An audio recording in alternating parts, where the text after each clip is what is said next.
আসসালামু আলাইকুম আরহামাতুল্লাহ।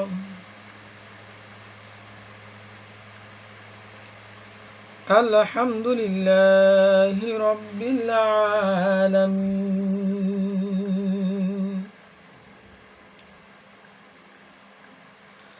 সকল প্রশংসা মহান আল্লাহ তাআলার জন্য, যিনি আমাকে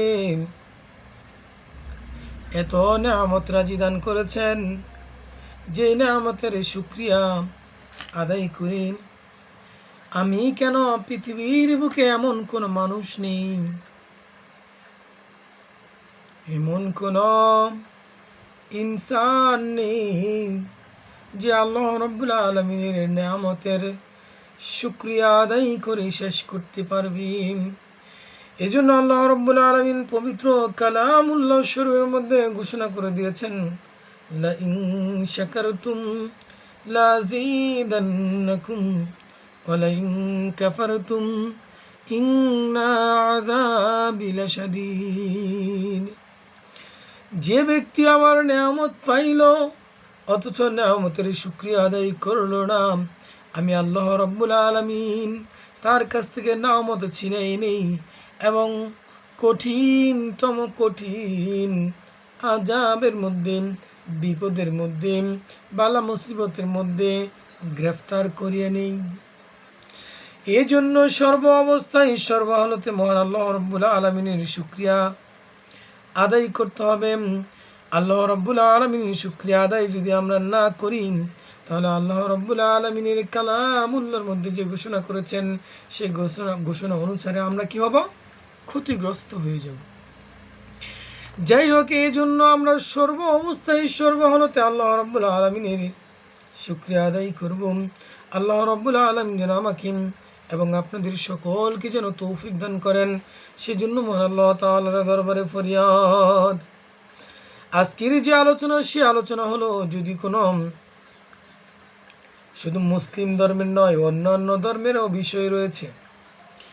আজকের যে মূল আলোচনা সহবাসের ছোট্ট একটি আলোচনা নিয়ে, যদি আমরা মহিলাদের যে ঋতুস্রাব হয়, মাসিক হয়, বা কেউ কেউ এটাকে মেন্স বলে থাকেন, যে যেটাই বলে থাকেন না কেন, মাসিক যে চক্র হয়, কারো 3 দিন, কারো 5 দিন, কারো 7 দিন, কারো 9 দিন পর্যন্ত হতে পারে। কেউ যদি ওই সময় স্ত্রীর সাথে মেলামেশা করেন, তার জন্য কি কি বালা মুসিবত এসে হাজির হয়ে যাবে, আল্লাহ রাব্বুল আলামিন বিশ্বনবী মুহাম্মদুর রাসূলুল্লাহ সাল্লাল্লাহু আলাইহি সাল্লামের মাধ্যমে আমাদেরকে জানিয়ে দিয়েছেন। শুধু ইসলাম ধর্ম নয়, ইসলাম ধর্ম ব্যতীত পৃথিবীর বুকে যত ধর্ম রয়েছে, সনাতন ধর্ম কন, যত হিন্দু ধর্ম কন, বৌদ্ধ ধর্ম কন, খ্রিস্টান ধর্ম কন, যত রকমের ধর্ম রয়েছে, ও আমার মায়েরা, ভালোভাবে শুনে নেন। আপনাদের ক্ষেত্রে এই একই বালা মুসিবতের ভিতর, একই আযাবের ভিতরে পতিত হতে হবে। শুধু এতটুকুই তফাৎ, যারা নাকি ইসলাম ধর্ম গ্রহণ করা সত্ত্বেও তারা করবে, তাদের হাসরের ময়দানে তাদেরকে এই জন্য শাস্তি ভোগ করতে হবে। আর বিধর্মী যারা রয়েছেন, একমাত্র ইসলাম ধর্ম ব্যতীত অন্য সকল ধর্ম রয়েছেন, যত ধর্ম রয়েছে, তাদের তো কোনো হিসাবই নেই। তারা বিনা হিসাবে জাহান্নামী। ও আমার ভাইরা, ও আমার বোনেরা, আসলে আমরা জেনে নেই, হায়েস্ট অবস্থায় স্ত্রী যদি আমরা সমঙ্গ করি, পৃথিবীর বুকে যত ধর্ম আছে সকল ধর্মকে এটা নিষেধ করে দিয়েছেন, হারাম করে দিয়েছেন। এই অবস্থায় কেউ যদি সহবাস করি ফেলেন, তাহলে তার কি বিপদ হবে? এক নম্বর বিপদ হবে ওই যে সন্তানটি হবে, সেটা ছেলে হোক বা মেয়ে হোক, সে হবে মূর্খ, নির্বোধ, অবোধ, প্যারালাইসিস বা অন্যান্য যে কোনো বড় ধরনের একটি প্রবলেম নিয়ে জন্মাবে। কারণ এই সময় মহিলাদের জরায়ু খুবই দুর্বল থাকে, এবং আমরা যে সহবাস করি, যে স্ত্রী জননাঙ্গ, এই জননাঙ্গটি অত্যন্ত দুর্বল থাকে এবং খুবই উইক হয়ে যায়। এই অবস্থায় সমঙ্গ করলে উত্তেজিত পুরুষের ঘর্ষণের কারণে এই জরায়ুর অনেক ক্ষতিগ্রস্ত হওয়ার সম্ভাবনা থাকে অনেক বেশি। হায়েজের সময় যদি গর্ভসারিত হয়, সে সন্তান কিন্তু আল্লাহ তাআলার অভিশপ্ত সন্তান হিসেবে পৃথিবীতে আসবে। হয়তো অন্ধ হয়ে আসবে, হয়তো বোবা হয়ে আসবে, হয়তো এক পা না থাকা অবস্থায় আসতে পারে। হায়েজ অবস্থায় প্রথম ও দ্বিতীয় রাত্রে সমঙ্গ ধারণ করলে সন্তান ভূমিষ্ঠ হওয়ার সঙ্গে সঙ্গেও মারা যেতে পারে। এছাড়া ইসলামী শরীয়ত মতে হায়েজ এবং নেফাস অবস্থায় সম্পূর্ণরূপে স্ত্রী সহবাস করা, এটা আল্লাহ রাসূল সাল্লাল্লাহু আলাইহি সাল্লাম আমাদের জন্য হারাম করে দিয়েছেন। হায়েজ অবস্থায় রমণীর যখন নাকি মা বোনদের এই অবস্থায় হয়, তখন তাদের কাম প্রবৃত্তি খুবই বেশি জাগ্রত হয়ে যায়। অর্থাৎ তাদের যে যৌন চাহিদা রয়েছে সেটা খুবই বেশি মন চায়। এটা আমার কথা নয়, বিশ্বনবী মুহাম্মদ রাসূলুল্লাহ সাল্লাল্লাহু আলাইহি সাল্লামের মুখের বাণী। এই অবস্থায় এই সময় নারীদের সংযমী হওয়া এবং স্বামীর সাথে এক বিছানায় না থাকার জন্য নিষেধ করেছেন।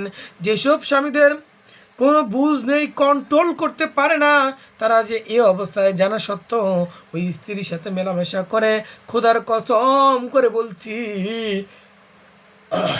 এই অবস্থায় যদি আপনারা সমঙ্গ করেন, তাহলে আল্লাহ রাব্বুল আলামিনের অভিশপ্ত সন্তান হিসেবে আপনার আমার সন্তান কিন্তু দুনিয়াতে আল্লাহ রাব্বুল আলামিন পাঠাবেন। যাদের স্বামীদের এটা বুঝার মতো মস্তিষ্ক নেই, যারা নাকি স্বামীরা কন্ট্রোল করতে পারে না, মন চাইছে তো সহবাস করতেই হবে, তাদের জন্য আল্লাহ রাসূল সাল্লাল্লাহু আলাইহি সাল্লামও বলে গিয়েছেন, প্রয়োজন যদি হয় একান্ত তোমরা এই অবস্থা থেকে আলাদা বিছানায় শয়ন করো। এই জন্য যারা নাকি হিন্দু ধর্মের লোক রয়েছে, তারা এই অবস্থায় আলাদা বিছানায় কিন্তু তারা রাত্রি যাপন করে। কেননা সে সমঙ্গ স্বামী স্ত্রী উভয়ের জন্য শরীয়ত ও ধর্মীয় দিক থেকে খুবই মারাত্মক ক্ষতির বটে। হায়েজ অবস্থায় স্ত্রী সমঙ্গ করলে একদিকে যেমন ধর্মীয়ভাবে নিষেধ রয়েছে, তেমনিভাবে অনেক গুনাহের কারণ অনেক বড় গুনাহের কারণ হয়ে দাঁড়ায়। সেজন্য এই গুনাহ থেকে আমাদেরকে বাঁচতে হবে। দেখুন, স্ত্রী আপনার জন্য হালাল, কিন্তু আল্লাহ রাব্বুল আলামিন বিশ্বনবী মুহাম্মদ রাসূলুল্লাহ সাল্লাল্লাহু আলাইহি সাল্লামের মাধ্যমে আমাদেরকে জানিয়ে দিয়েছেন যে এই সময় সমঙ্গ করলে আমাদের গুনাহ হবে, হারাম হবে। যেটা আল্লাহ রাব্বুল আলামিন নিষেধ করেছেন সেটা আমাদের জন্য মানতে হবে, সেটা আমাদের জন্য ফরজে আইন। হায়েজ অবস্থায় স্ত্রীর সমঙ্গ করলে একদিকে যেমন আমাদের এই সমঙ্গ করলে আমাদের বিভিন্ন দিক থেকে আরও ক্ষতি রয়েছে। সেই ক্ষেত্রে আল্লাহ রাব্বুল আলামিনের বড় ধরনের বড় ধরনের ডিজিজ, যে বড় ধরনের রোগ রয়েছে, সেগুলো হওয়ারও সম্ভাবনা রয়েছে। হায়েজ অবস্থায় সমঙ্গকারী অসংযমী পুরুষগণ সাধারণত মেহ প্রদাহ ও গনোরিয়া রোগে আক্রান্ত হওয়াটা স্বাভাবিক। শুধু তাই নয়, জরায়ু ক্যান্সার হওয়ার সম্ভাবনা রয়েছে, কারণ আল্লাহ তাআলার অভিশপ্ত। তো সেজন্য আমার প্রাণের ভাইরা ও আমার বোনেরা ও আমার মায়েরা, ভালোভাবে শুনে নেন, আপনার এই সময় কিন্তু কোনো সময় কোনোভাবেই কিন্তু স্বামীর সাথে মেলামেশা করবেন না। হ্যাঁ, অন্যান্য যত রকমের মেলামেশা আছে, বুকে জড়িয়ে ধরা, চুমু খাওয়া বা অন্য কিছু করা যাবে, কিন্তু সাহবাস করা যাবে না। শুধু তাই নয়, সমঙ্গকৃতা নারীদের রক্ত প্রদাহ, শ্বেত প্রদাহ প্রভৃতি রোগে আক্রান্ত হয়ে থাকে। কাজে হায়েজের এই সামান্য কয়েকটি দিন স্বামী স্ত্রী উভয়ই ধৈর্য ধারণ করা তাদের জন্য একান্ত প্রয়োজন। ও আমার প্রাণের ভাইয়েরা, আপনাদের জন্য হালাল পন্থা রয়েছে, কেন করেন না? আল্লাহ রসুল সাল্লাল্লাহু আলাইহি সাল্লাম একটি নয়, দুটি নয়, তিনটি নয়, 4টি বিবাহ করার জন্য আপনাকে অনুমোদন দিয়ে গেছেন। আপনার যদি ওই সময় প্রয়োজন হয় আপনি আরও একটি বিয়ে করে নেন, তবু এই সময় এই গুনাহের কাজে আপনি লিপ্ত হইয়েন না। যদি আপনার সামর্থ্য থাকেন, আপনার যদি সামর্থ্য থাকে, তাহলে আপনি একটি নয়, দুটি নয়, তিনটি নয়, একাধারে 4টি বিবিও রাখতে পারবেন। কোনো রকমের কোনো শরীয়তের বাধাগ্রস্ত করা হয়নি। ও আমার প্রাণের ভাইরা, বর্তমান জামানায় আমরা মনে করে থাকি যদি একাধিক স্ত্রী রাখি, একটি বউ মানে একটি বিবি চালাইতে পারি না। আসলে চালানোর মালিক কি আপনি? চালানোর মালিক হলো উপরওয়ালা। দেখুন, আপনাদের কারণে, আমাদের কারণে যেসব পুরুষরা একাধিক বিবাহ সামর্থ্য থাকা সত্ত্বেও তারা করে না, তাদের জন্য নারীরা কিন্তু ঘর থেকে বাইর হইতেছে। বকাটে ছেলেদের কাছে তাদের বিবাহ হয়, ঘর সংসার বেশি দিন টিকে না। হয়তো জুয়াখোর, হয়তো মদখোর, হয়তো গাঁজাখোর, নতুবা ইয়াবা যেই নেশা রয়েছে ওই নেশাগ্রস্ত ওই সব স্বামীদের কাছে তাদের যখন বিবাহ হয় জানে না, যখন বিবাহ হয় ভালোভাবে তালাশ করা সত্ত্বেও জানে না, যখন নাকি কয়েকদিন সংসার কাটায় দেখে তারা নেশাগ্রস্তর কারণে বাপের বাড়িতে, কার বাড়িতে? বাপের বাড়িতে বলে, যা তোর বাপের বাড়িতে টাকা নিয়ে আয়, নতুবা তুই আমার ভাত খেতে পারবি না। সকালে মারে, দুপুরে মারে, বিকালে মারে।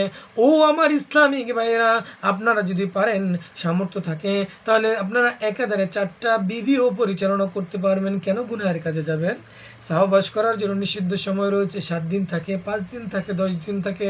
আপনি আপনার শরীর কন্ট্রোল করতে পারেন না।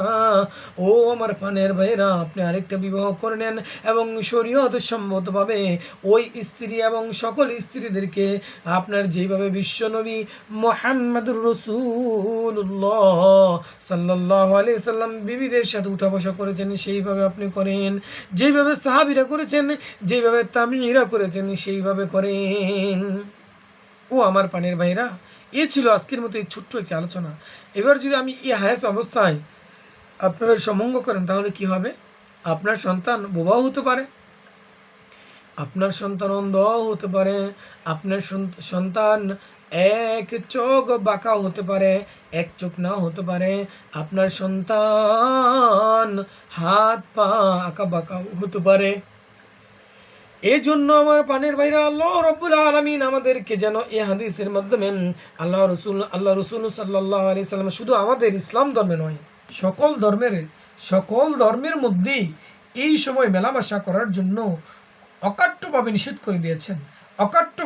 করে দিয়েছেন যে এই সময় তোমরা সমঙ্গ, এই সময় তোমরা সহবাস করিয়ে না, এই সময় তোমরা স্ত্রীর কাছে যাইও বটে কিন্তু সহবাস করিও না।